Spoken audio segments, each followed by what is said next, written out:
Welcome back. एक दफ़ा फिर आपके साथ हम मौजूद हैं यहाँ पर और एक बहुत ही ख़ास बात की तरफ जाने लगे हैं हम अब। एक हसास पहलू है, बहुत बात हो रही है आजकल मीडिया पर। जिस चैनल को आप ऑन करते हैं वहाँ यही बात हो रही है कि आया ये एक साजिश है, और फिर मुख्तलिफ आरा हमारे सामने आती है। हम भी इस वक्त एक सवाल तो ये करेंगे, लेकिन फिर इससे आगे कुछ बढ़ेंगे और मज़ीद हक़ाइक़ कोशिश करेंगे कि आज के प्रोग्राम के थ्रू आपके सामने लेकर आएँ। अभी अल्लामा सैयद ज़ियाउल्लाह शाह बुखारी ने ये बात की कि ये वाकई एक साजिश है। मौशती रवैयों पर अभी रामेश जयपाल ने बात की, लेकिन इसी पर हम इस वक्त चाहेंगे कि हम इब्राहिम अजीम डैनियल साहब से भी बात करें कि क्या, मैं भी वही सवाल करने जा रही हूँ कि वाकई ये एक साजिश है या मौशती रवैया है? बात इस तरह से है कि जिस दौर में हम गुजर रहे हैं ये बड़ा साइंटिफिक दौर है। सही। और जो साजिश करने वाले लोग हैं they are very into tactics. अच्छा। वो बहुत अच्छी तरह से समझते हैं कि किस चीज़ का कितना फ़ायदा उठाया जा सकता है। बिला शक। साजिश ये भी होती है कि कोई शख्स एक साजिश तैयार करता है और वो जाकर उसे अमली जामा पहना देता है। साजिश ये भी होती है कि साजिश करने वाला वो अवाम की रगों से वाकिफ होता है, वो दुखती रग से वाकिफ होता है कि कौन सी रग दबाऊंगा तो क्या रिएक्शन होगा। क्या बात की है, बड़ी ऐसी बात है गहरी।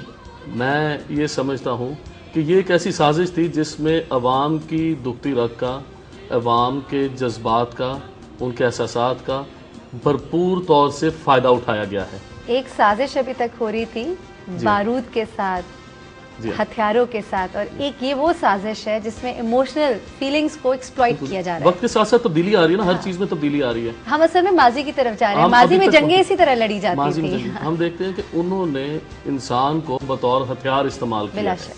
साजिश इस वजह से भी मैं समझता हूँ कि ये है, आज अगर लाहौर में हम देखते हैं कि यहाँ पर हम कहें कि जी हम 50 बंदे इकट्ठे होके हम चाहे अमन के लिए ही हम चलना शुरू कर दें, आप देखेंगे कि तकरीबन 5-7 मिनट में ही बहुत सी ऐसे इदारे आ जाएंगे, बहुत सी ऐसी सिक्योरिटी के लोग आ जाएंगे और वो हमें रोक देंगे। उनकी नज़र होगी हम यहीं से। अगर तो ये कैसे मुमकिन है कि इतने सैकड़ों हज़ारों लोग वो इकट्ठे हो गए, उन्होंने डेमोस्ट्रेट भी किया, काफ़ी देर तक वहाँ पर रहे, गुफ्तो शनीद का सिलसिला चलता रहा और उसके बाद आला तरीन ओहदेदारों की मौजूदगी में एक ऐसा बड़ा सानहा हो गया जिस पर आज हम सब के सर जो हैं वो शर्म से झुके हुए हैं।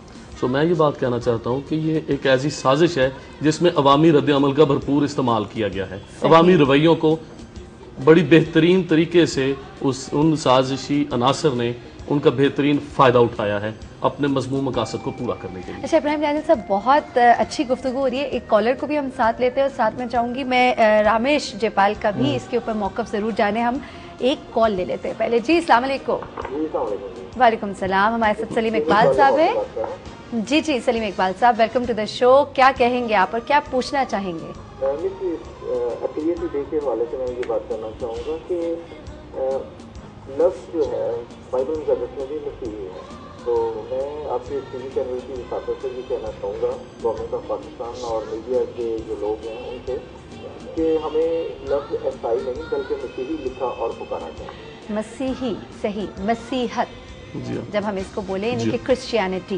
बिल्कुल सही, बिल्कुल सलीम इकबाल साहब, वेरी वेल सेड। आज इस प्लेटफॉर्म से आपका ये मैसेज भी हम चाहेंगे ज़रूर लोगों तक पहुंचाएं। हम नहीं चाहते कि हमारे किसी एक लफ्ज़ की वजह से किसी इंसान की जो फीलिंग्स हैं या जो भी उनकी अटैचमेंट एक